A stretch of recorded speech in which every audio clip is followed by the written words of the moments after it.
মহাদেবের অবতার ছিলেন হনুমানজি। এমন বলা হয় যে এই পৃথিবীতে একমাত্র হনুমানজি এখনও বিরাজ করেন, কারণ তিনি চিরঞ্জীবীর বরদান পেয়েছিলেন। বজরংবলীকে প্রসন্ন করার জন্য অনেক মানুষই হনুমান চল্লিশার পাঠ করেন।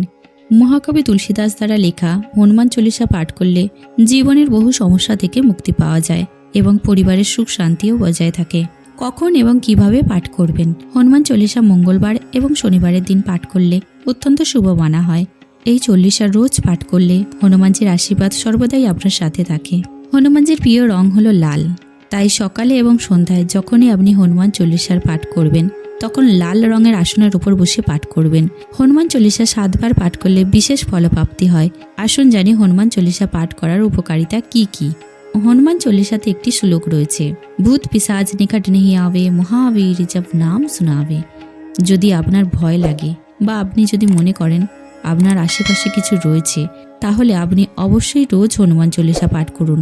এই চল্লিশা পাঠ করলে ঘরের মধ্যে থাকা নেগেটিভ এনার্জি আস্তে আস্তে শেষ হতে থাকে। হনুমান চল্লিশা রোজ পাঠ করলে বাড়িতে সুখ সমৃদ্ধি বাড়ে, ফলে আর্থিক স্থিতি মজবুত হয় এবং মনস্কামনা পূর্ণ করতেও সাহায্য করে।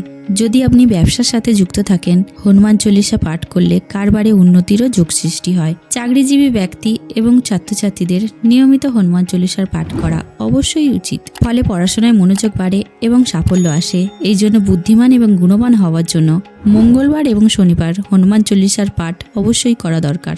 অনেক মানুষ যাদের কুণ্ডলিতে ভগবান শনির অবস্থানের কারণে বহু সমস্যায় ভোগেন, তাদের প্রতিদিন হনুমান চল্লিশার পাঠ করা উচিত। এটা বিশ্বাস করা হয় যে ভগবান শনিদেব হনুমানজিকে ভয় পান এবং প্রতিদিন হনুমান চল্লিশা পাঠ করলে মানুষের দুঃখ কষ্ট কমাতে সাহায্য করে। বন্ধুরা, এই হনুমান চল্লিশা ভক্তিপূর্ণভাবে পাঠ করলে আপনার যে কোনো সমস্যা থেকে আপনি বেরিয়ে আসতে পারবেন। আপনি যদি সৎ হন, আপনার উদ্দেশ্য যদি সৎ হয়, হনুমানজি আপনাকে অবশ্যই সাহায্য করবে। বন্ধুরা, আজকের ভিডিওটি আমি এখানেই শেষ করছি। ভিডিওটি যদি আপনাদের ভালো লাগে, ভিডিওটিতে একটি লাইক দিয়ে চ্যানেলটিকে সাবস্ক্রাইব করবেন। হনুমানজি আপনাকে এবং আপনার পরিবারের সকলকে ভালো রাখুক। জয় বজরংবলী।